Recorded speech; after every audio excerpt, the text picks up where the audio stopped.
뉴스공장에 출연을 하셨어요. 예. 이걸 가지고 털 묻었다 또 이러는 분은 없죠. 예.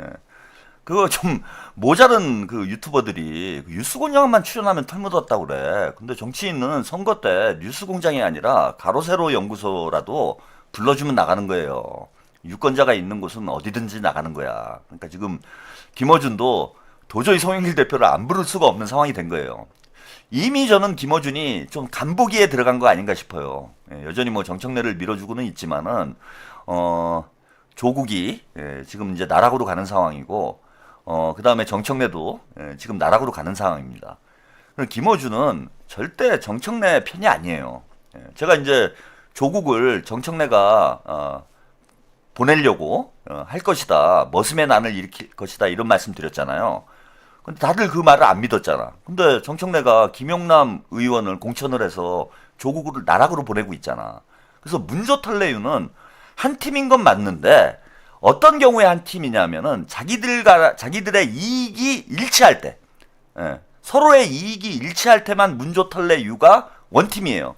근데 서로의 이해관계가 충돌할 때는 각자의 이익대로 가는 거야. 그래서 정청래는 조국이 이번에 당선이 돼서 금배지를 달고 합당을 해서 민주당에 들어오는 걸 그닥 원하지 않습니다. 근데 그걸 해야 되는 이유가 뭐냐? 합당을 왜 추진을 했느냐? 저는 합당을 못하기 하기 위해서 추진한 건 아닌가 그런 의심까지 들 정도예요. 김어준한테 신세를 졌으니 문조털유한테 신세를 졌으니 자기가 하는 합당을 추진하는 흉내라도 내야 되는 거야. 정청래 입장에서는. 근데 조국이 들어와가지고 민주당의 털레반들이 조국을 중심으로 결집을 하면은 정청래는 개밥의 도토리 신세가 되는데 정청래 입장에서 조국이 크는 게 좋겠습니까? 전혀 원하지 않아요. 그러니까 이제 발톱을 드러낸 거죠. 조국을 이번에 날려보내자 라는 이제 발톱을 드러낸 거고, 김어준은 이제 와 정치가 얄궂다 그러면서 정청래한테 크게 실망을 했잖아요. 게다가 정청래가 분위기가 지금 판이 바뀌고 있잖아. 판이 바뀌면서 정청래한테 붙어봐야 또 조국한테 붙어봐야 지가 남는 게 없어요. 김어준은 자신의 이익을 위해서 움직이는 거야. 저는 나중에 보세요. 김어준이 김민석 총리 빠는 날이 올 겁니다. 두고 보십시오. 김민석 최고, 송영길 최고, 이런 날이 분명히 와요. 언제 오느냐? 확실하게 대세가 기울고 친문이 패족이 되는 상황이 되면은 김어준은 탁 태세 전환합니다. 내가 제일 소중하지. 그거는 뭐 김어준만 그런 거 아니에요. 여러분들도 그렇잖아. 내가 제일 소중하잖아. 나의 이익에 따라 움직이는 거예요. 그러다 보니까 지금 김어준은 저는 머리가 복잡할 거라고 봅니다. 머리가 복잡하지. 야, 이거 조국은 이제 이번에 분위기 보니까 나락으로 갈 것 같고, 정청래도 지금 분위기 보니까 전북에서 나락으로 갈 것 같고, 같이 그죠? 침몰하는 타이타닉에 같이 올라탔다가는 김어준은 지금 뭐 데미지가 조금 있긴 하지만 본인 뭐 장사하는 데는 큰 어려움이 없잖아. 그러면은 뭐 조국하고 뭐 조국이 지 아버지도 아니고 그냥 적당한 시점에 친명으로 이제 쓱 옮겨 타서 김민석 밀고 송영길 밀고 박찬대도 밀고 한준호도 밀고 두고 보십시오. 대세가 기울어지면 저는 그렇게 움직일 거라고 봐요. 그런 면에서 오늘 이제 송영길 후보님이 뉴스공장에 이제 출연을 했는데 뭐 그때 뭐 그런 말씀을 하셨지. 내가 뉴스공장에서 불러줘도 안 간다. 근데 그 얘기를 하신 거는 김어준이 진짜 송영길을 왕따 시키고 송영길을 뭐 유령 취급하고 이러니까 화가 나셔서 한 얘기고, 선거 때는 다 나가는 거예요. 정치인이 찬밥 더운 밥 가리는 거 아닙니다. 다 나가는 거예요. 뉴스공장 나갔으니까 털 묻었다. 그건 그냥 무슨 초딩들이나 하는 소리야. 초딩들이나 하는 소리예요. 다 나가는 거지. 그냥 다 나가서 한 표라도 더 긁어와야지. 아니 김관영 후보도 김어준이 불러주면 잽싸게 나가야 돼. 무조건 나가야 돼요. 김상옥도 나가고 김용남 의원이 저는 그런 거 참 잘한다고 봐요. 김용남 후보가. 이 사람이 그래도 국민의힘 쪽에서 정치를 하던 양반이라 이 계산이 빨라. 그냥 좁은 쇼에 대놓고 나가가지고 할 말 다 하고 오잖아. 그래서 여러분들이 그런 걸 가지고 뭐 털 묻었다 이렇게 얘기하시면 안 되고, 송영길 후보님 저는 오늘 잘 나가셨다고 봐요. 나가서 털레반들 교육을 좀 시켜야 된다. 그리고 송영길 후보님은 그 하실 얘기 다 하시잖아.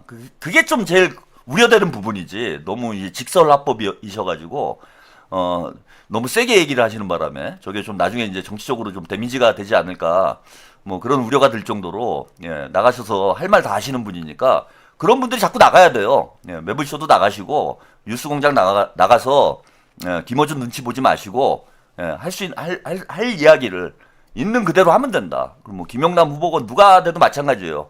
정치인들이 피할 필요는 없어요. 나가서 내가 하고 싶은 얘기를 하면 되는 거지. 그지? 뭐 찬밥 더운 밥 왜 가립니까? 유권자가 있으면 어디든 가는 거예요. 조국처럼 자기 좀 깠다고 그래가지고 뭐 차단하고 이게 정치인의 수준이 아니잖아 이거는. 어? 정치인 수준이 아니잖아요. 자 그래서 오늘 송영길 대표님이 그 뉴스공장에 출연을 하셨는데 아주 시원하게 참교육을 합니다. 그 여러분들 오랜만에 보시는 통쾌한 영상 함께 보시고 가겠습니다. 자, 인천 연수 갑의 예비후보 송영길 후보 모셨습니다. 안녕하십니까? 네, 안녕하세요. 지금 한 3년 만에 뵈는 것 같은데. 네, 오랜만입니다. 이야, 뉴스공장에서 안 모신다고 뭐라고 하셨다면서요? 이슈가 있을 때 모셔야지. 그냥 오랜만에 거물을 모시면 됩니까? 그러면 아마추어지. 오랜만에 뵈니까 반갑네요. 아무래도 무죄 판결을 받았을 때는 불러야지. 이슈가 있으면 더 적당한 타이밍에 알아서 저희가 딱딱 모시죠. 네. 근데 이 연수구가 분구되기 전에는 황우여 의원이 내리 그렇죠. 예. 당선된 보수세가 강한 지역이잖아요. 그렇죠. 그렇죠. 황우리 의원이 한 4선을 했어요. 분구 후에 이제 박찬대 의원이 첫 번째 214표 차이인가 간신히 당선됐던 그렇습니다. 그러니까 만만치는 않은 곳인데 현재 지역구 판세는 어떻습니까? 좋습니다. 우리 이재명 대통령 덕분에 지지도가 거의 60%가 나와요. 이재명 대통령 국정 수행 지지도가. 뭐 물론 연수갑이 인천에서 강화와 함께 가장 어려운 지역입니다. 그렇죠. 네, 그럼에도 불구하고 박찬대 의원께서 3선을 하면서 많이 닦아나고 워낙 잘하셨고 네, 또 이재명 대통령 지지도가 좋아서 그 저도 이제 인천 시장을 했기 때문에 다 나를 알아보니까 그 인천에서 송영길을 모르는 사람 없어요. 네, 반응이 좋습니다. 5선 하셨는데 어디서 당 대표도 하시고. 네. 시작하자마자 이제 그 일전을 시작하고 역시 이제 송영길 후보가 만만치 않기 때문에 김어준이 이제 제가 생각해도 민망한 거죠. 3년 만에 모셨습니다. 그러는데 3년 동안 송영길 후보님한테 얼마나 많은 일이 있었습니까? 예?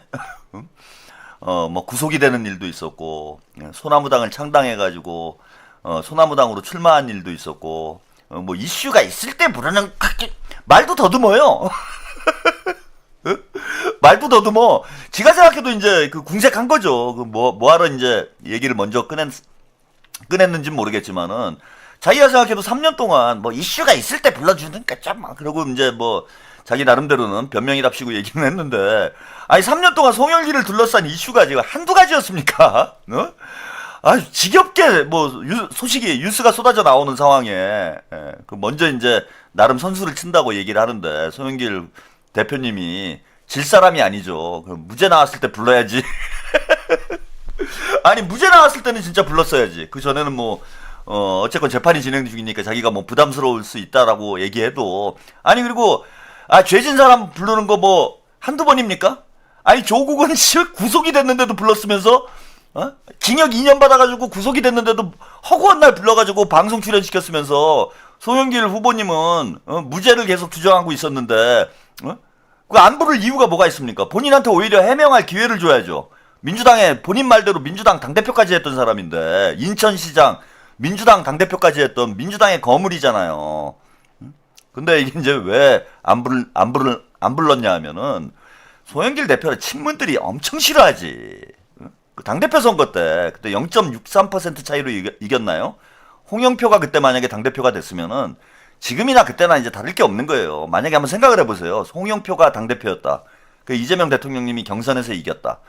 제가 볼 때는 그때 이낙연이 뭡니까 결선 투표하자고 뭐 재투표해야 된다 그러고 막 그 불복하고 그랬잖아. 홍영표가 당대표였으면은 그거 이낙연 요구를 수용을 해가지고 재경선했어요. 뭐 결선 투표를 했겠지.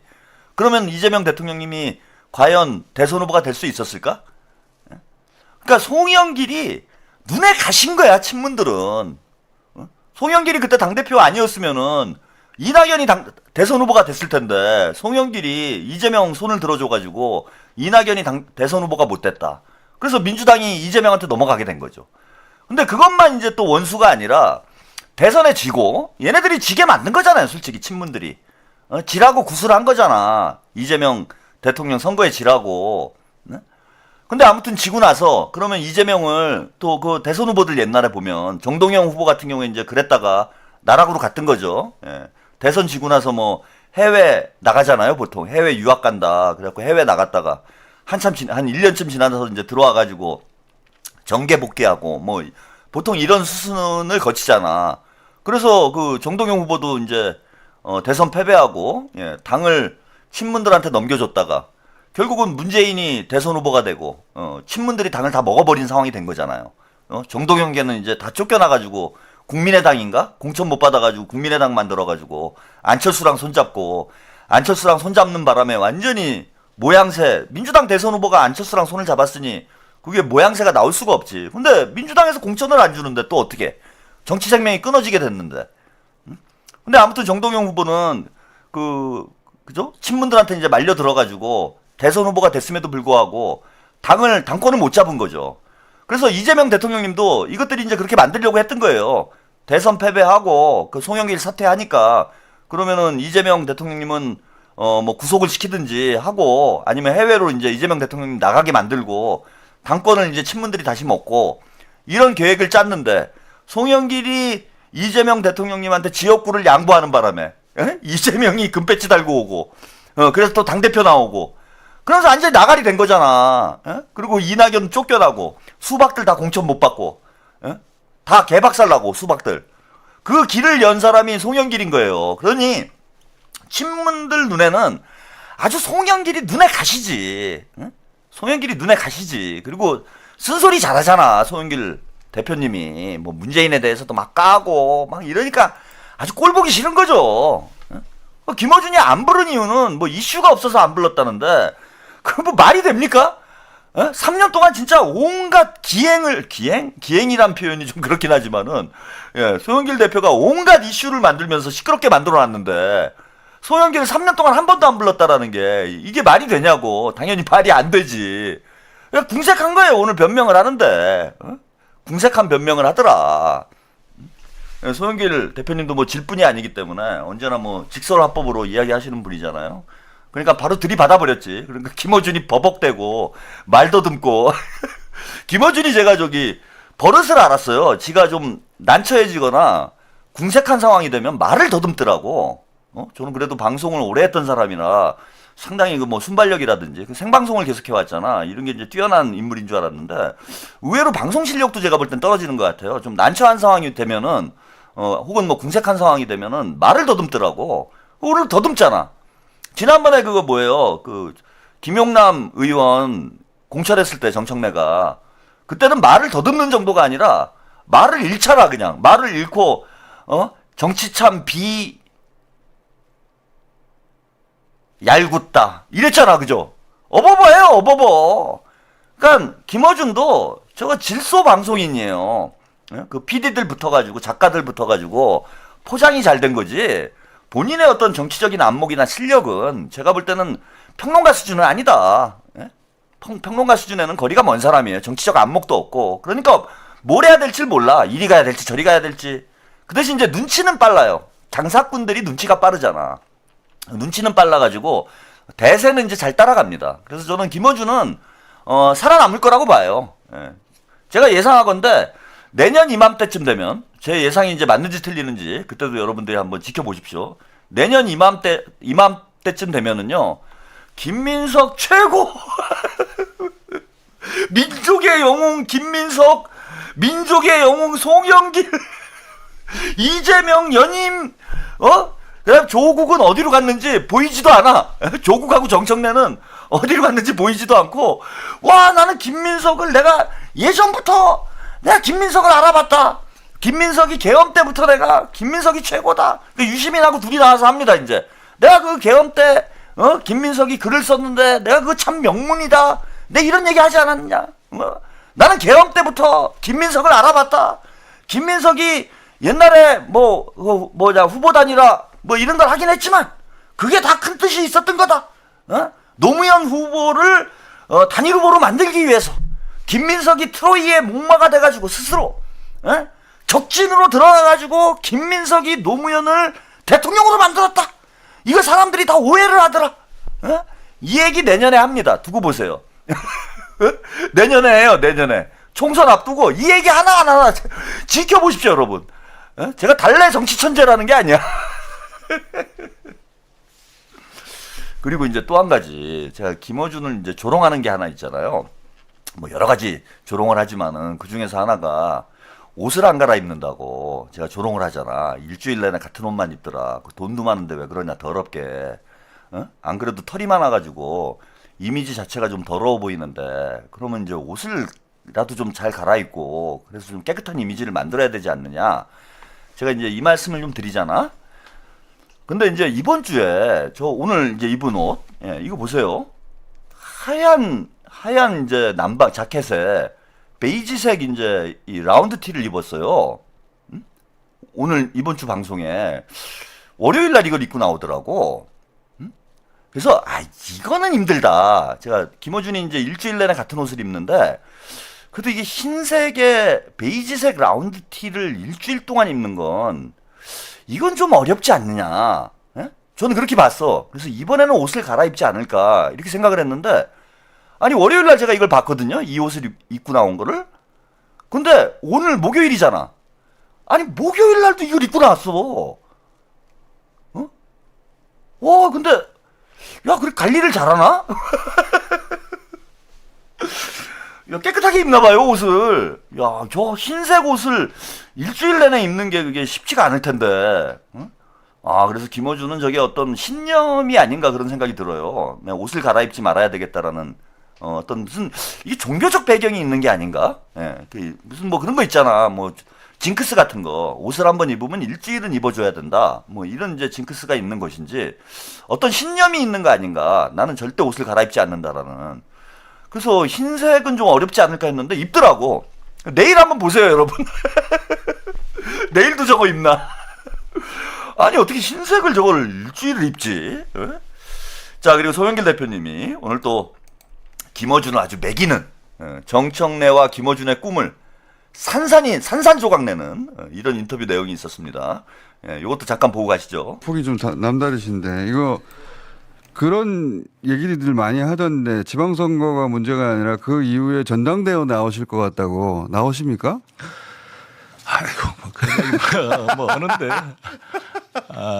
그러니까 그건 전망이고 전망이고 본인은 나오실 생각이신 거예요? 실제? 아니 저는 일단은 당선되면 이재명 대통령님을 만나 뵙고 여러 가지로 무엇이 필요할지 내가 같이 좀 상의를 하겠습니다. 저 개인의 정치 프로그램이 중요한 게 아니라 이재명 정부 성공을 위해서 저는 어떤 역할이라도 하겠다 이런 자세로 하고 있습니다. 그러니까 어떤 역할에 그러니까 그 역할이 뭐 당의 역할이든 정부에서 역할이든 뭐 그런 뭐 상의를 해봐야 될 것 같아요. 그럴 수도 있는 거네요, 그러니까. 그렇죠. 열어놓고 있습니다. 열어놓고 그러시구나. 그러니까 지금 보폭이 달라 보니까 내가 복귀해서 전당대회 나가고 그럼 다시 당대표가 만약에 된다면 해야 할 일을 미리 준비하시는 단계네, 여러 가지로.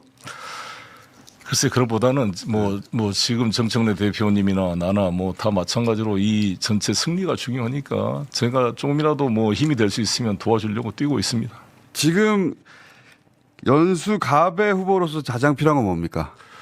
지금 연수구는 이제 30년 된 이상 된 노후 아파트가 많아서 18개 지역이 지금 재개발 재건축 지역으로 지정이 돼 있고 이 문제를 푸는 거다고, 교통 문제는 KTX 이제 송도역이 올해 말에 이제 완성이 되는데 이것을 인천국제공항까지 연결하는 문제하고 제2 경인선 문제, GTX B 노선은 이제 착공이 됐는데 청학역이 만들어집니다. 청학역에 복합 환승센터를 만드는 교통대책과 주거대책이 있고, 또 하나의 현안 문제는 이제 송도 유원지 가보셨어요, 우리 총수님? 안 가봤습니다. 송도 유원지가 우리 추억의 우리 또 기성세대한테는 아름다운 곳이었는데 지금 완전히 중고 자동차로 다 덮여져 있거든요. 15만 평이. 그래서 근데 중고 자동차가 또 효자입니다. 약 100억 불 수출을 해요. 엄청난 산업입니다. 그렇구나. 80만 대를 수출했어요, 작년에. 거기서만? 그래요. 제가 그 소영길 대표님 그 공약 얘기하는 데까지는 끝까지 좀 들어보려고 했는데 예, 좀 길어져가지고 요 정도에서 앞에 제가 이제 소개해드리려는 대목은 이제 다 나왔기 때문에 요 정도에서 이제 방송을 좀 끊도록 하겠습니다. 저 김어준의 가장 큰 관심사죠. 송영길이 나올 것인가? 아, 송영길 대표님 대응을 잘하셨어요. 요거는 지금 난 안 나온다라고 얘기할 필요도 없고 나온다라고 얘기할 필요도 없습니다. 예. 계속 나올 것 같기도 하고 안 나올 것 같기도 하고 혼란스럽게 만드는 게 중요하다. 그래서 타겟을 분산시켜야 돼요. 지금은 타겟을 분산시키면 됩니다. 이게 송영길이 나올지 김민석이 나올지 얘네들이 누구를 까야 될지 알 수가 없어가지고 지금 김민석 총리가 집중적으로 공격을 받고 있잖아요. 털레반들에 몇 달 동안 계속 거의 올해 초부터 작년 말부터 그랬던 것 같아요. 작년 말부터 김민석 총리를 계속 공격을 하고 있습니다. 털레반들이 온갖 공격을 하고 있어요. 근데 송영길 대표님이 좀 이걸 분산시켜줄 필요가 있습니다. 예, 그래서 뭐 어떤 분이 나오실진 모르겠지만은 이 털레반들이 아주 미친 듯이 김민석 총리를 공격을 하고 있는데 야 나도 까줘. 그러면서도 이제 명확하게 하신 얘기가 있어요. 예, 이게 또 중요한 얘기입니다. 당선되면은 이재명 대통령님 만나 뵙고 대통령님과 상의해서 결정을 하겠다. 당에서 역할을 할지 아니면 다른 역할을 할지 이거를 이제 당에서 대통령과 협의를 해서 정리를 하겠다. 자, 우리는 원팀이다. 요걸 또 사인을 준 거예요. 송영길이 나오건 김민석이 나오건 이거는 대통령의 뜻이다. 이런 사인을 지금 미리 주는 거죠. 예, 분노의 똥침님. 8월 당대표 때도 털보와 정청래의 싸움이 만만치 않을 겁니다. 우리 송영길과 김민석으로 진짜 똘똘 뭉쳐야 됩니다. 예. 그래서 대통령의 뜻에 따라서 움직일 거니까 니들 까불지 마라. 응? 요 메시지를 정확히 준 거예요. 오늘 송영길 대표님이. 나는 내 맘대로 안 한다. 내가 나오고 싶어도 대통령님께서 김민석을 원하면 김민석이 나가는 거고 송영길을 원하면 송영길이 나가는 거다. 우리는 원팀이다. 이재명, 송영길, 김민석은 원팀이니까 니들이 흔들려고 해봐야 흔들리지 않는다. 까불어봐야 까불 수가 없다. 이거를 명확히 정리를 해주고 간 거예요. 그래서 김어준이 지금 제일 고민되는 게 그거겠죠. 과연 정청래가 연임을 할 수 있느냐 없느냐, 그리고 누가 나올까, 정청래의 카운터파트가 누가 될 것인가, 이게 제일 궁금할 텐데 최근에 송영길 대표님이 여기저기 방송에 인터뷰 나가셔가지고 당대표 관련된 질문이 많이 나오죠. 이걸 계속 열어두는 답변을 하고 계세요. 그러니까 나간다고도 얘기 안 하고 안 나간다고도 얘기 안 하고, 특히 호남 지역에서 호남 지역 우리 유권자들하고 당원하고 당원들이 이게 어디 SBS인가요? 어디 나가서 이런 말씀을 하셨던 것 같은데 당대표 출마할 생각이 있느냐라는 질문에 호남 지역 유권자들과 당원들이 압도적인 지지를 해주면 이게 맞아 호남 광주 방송에서 그 인터뷰를 하셨어요. 호남 지역 유권자들이 압도적으로 지지를 해준다라면 송영길을 우리 당원들이 호출을 하면 그때는 한번 내가 생각을 해보겠다 이렇게 얘기를 했어. 이게 중요합니다. 호남 지역을 송영길은 호남을 대표하는 정치인이잖아요. 근데 호남 지역에 정청래가 공을 많이 들여놨잖아. 이 호남을 갈라쳐줘야 돼요. 송영길 후보님이. 송영길 대표가 호남 유권자들을 결집을 시켜줘야 돼. 그래서 송영길로 일단 결집을 쫙 시켜놓으면은 정청래가 호남에 그동안 공을 들여놨던 것이 다 무너져 버립니다. 그래서 호남에서 나를 압도적으로 밀어주면 내가 당대표 도전을 하겠다. 이렇게 얘기를 하면 호남 민심이 바뀌겠죠. 그래, 호남을 대표하는 정치인 이제 송영길밖에 없는데 우리 그래도 호남에서 송영길이 밀어줘야 되지 않느냐. 응? 이렇게 하고 확 밀어 송영길을 호남에서. 그런 다음에 대통령님을 만나. 대통령님께서 그래도 이번에 김민석 총리가 나가는 게 좋지 않겠습니까? 이렇게 얘기를 하셨어. 송영길 대표는 뭐 총리를 하든지 장관을 하든지 이렇게 정리가 됐어요. 그럼 호남 유권자들이 송영길로 쫙 모였다가 송영길이 안 나오게 되면 자 이제 어떡합니까? 정청래나 김민석을 이제 밀어야 되잖아. 그때 송영길 후보 대표님이 김민석의 손을 들어주면, 그죠? 만약에 본인이 출마를 안 하더라도 그래도 우리 호남에서 우리 김민석 대통령께서 응원하고 있는 김민석을 여러분들이 밀어주는 게 송영길을 밀어주는 거 아니겠습니까? 예? 저는 뭐 총리를 하러 가지만, 저는 장관을 하러 가지만, 뭐 김민석을 당대표로 우리 호남에서 좀 밀어주시면, 저 송영길이 또 클 수 있지 않겠습니까? 딱 이래 버리면은 호남 유권자들이 교통정리가 된다. 그런 차원에서 송영길 대표님이 지금 출마 의지가 있는지 없는지는 모르겠으나 호남 유권자들을 쫙 결집을 시켜야 돼요. 송영길을 중심으로. 결집을 시킨 다음에 김민석과 송영길이 단일화를 하는 그림으로, 뭐 단일화라기보다는 둘 중에 한 명만 나가는 거죠. 뭐 단일화를 왜 합니까 이거는, 그죠? 괜히 유권자들만 혼란스러워질 수 있으니까 뭐 김민석이 출마하게 되면은 김민석 쪽으로 힘을 실어주고, 송영길이 만약에 출마를 하게 되면은 송영길 쪽으로 힘을 실어주고, 이렇게 그림을 짜야 된다. 그런 차원에서 송영길 지금 대표님이 출마 의사를 거듭 강조하는 건 저는 대단히 영리한 행보다, 이렇게 봅니다.